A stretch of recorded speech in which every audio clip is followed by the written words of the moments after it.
relance agricole, un souci majeur du gouverneur de province Nord Kivu, dans le cadre de montrer comment on peut amener les jeunes égarés à se désolidariser des groupes armés à leur insérant dans les activités génératrices de revenus.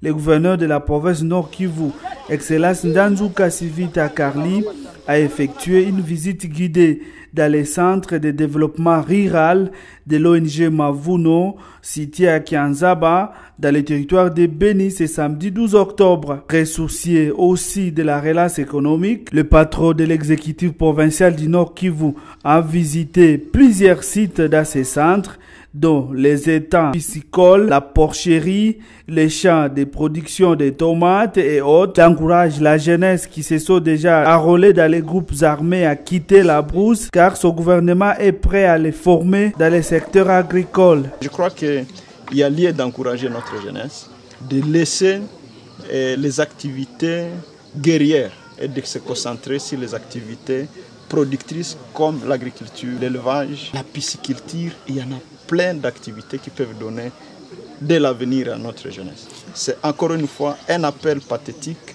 à notre jeunesse de venir apprendre. Nous allons organiser des séances de formation pour ceux qui veulent apprendre. Certes, ici, il n'y a pas la capacité de prendre tout le monde, mais nous pouvons dupliquer ce modèle sur beaucoup de villages et nous pouvons améliorer la capacité d'autonomie des jeunes pour avoir de l'argent.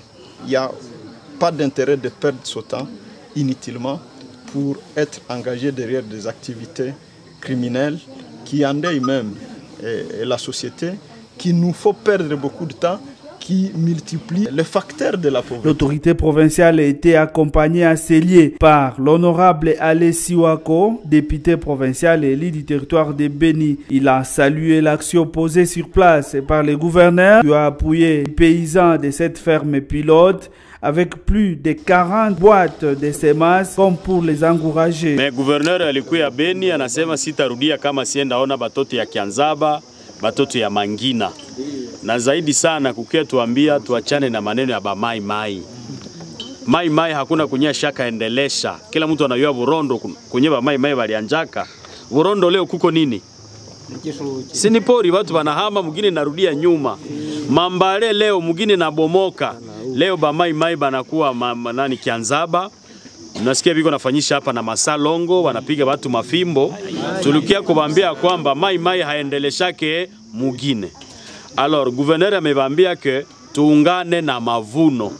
Njo inika entreprise kwa sasa enye kwa miziri ya kutusaidia. Mangina mbele tulikuwaka na Dara Fore ya bazungu. Wamai mai bakakuyaka vunja ile entreprise. Bana kidinape bazungu, banaenda nabo mpaka Burondo na Dara Fore kazimika. Non, mimi nashukuru très fort puisque gouverneur quand même anakuya anaongea vizuri sana. Na mimi nashukuru gouverneur na mimi naona quand même ataongoza kwa hii manda ya ile 5 ans. Na mimi ya Mungu atafanya quelque chose pour lui. Na mimi nashukuru très fort Kongo tuendelea juu ya ile. Kama tunakosa ba gouverneur sabale iko bure sana. Vuno vraiment depuis ilianja kila mtu anakula tomate, anakula kwa vraiment samaki, kila kitu wote na mimi nafurahia sana hii Mavuno. Na vraiment iendelee. De son côté, le directeur général de l'ONG Mavuno s'est dit très flatté par la visite du gouverneur. David Massomo parle des activités agricoles qu'il organise au sein de son organisation. Je voudrais premièrement remercier le gouverneur qui vient de visiter notre centre. Cet endroit s'appelle le centre de développement rural. Et nous sommes très contents de la visite du gouverneur qui prouve que le gouverneur il a le souci de relancer l'agriculture. Parce que l'agriculture, c'est la base de l'économie du peuple. Alors, Mavuno, en soi, c'est une organisation non gouvernementale qui travaille en Nord Kivu et en Ituri. Et nous avons comme objectif d'encadrer les paysans et les former à devenir de ce qu'on appelle des agripreneurs. Donc des paysans entrepreneurs. Viana. Mtu asiwadanganye. Munapata bahati guverneur afika mshamba hapo. Niwaambie kweli. Watu wasibadanganya sema mwenda yala magrupu arme batabatia mujeshi. Ni bongo.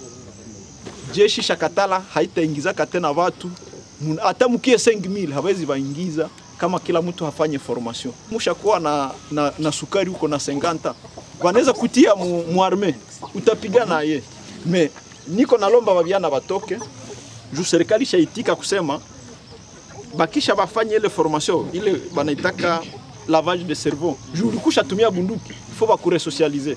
Après 2 mois ndio wanaweza uliza kila mtu unapenda fanya jeshi wala unapenda ujifunze kazi ya kukusaidia.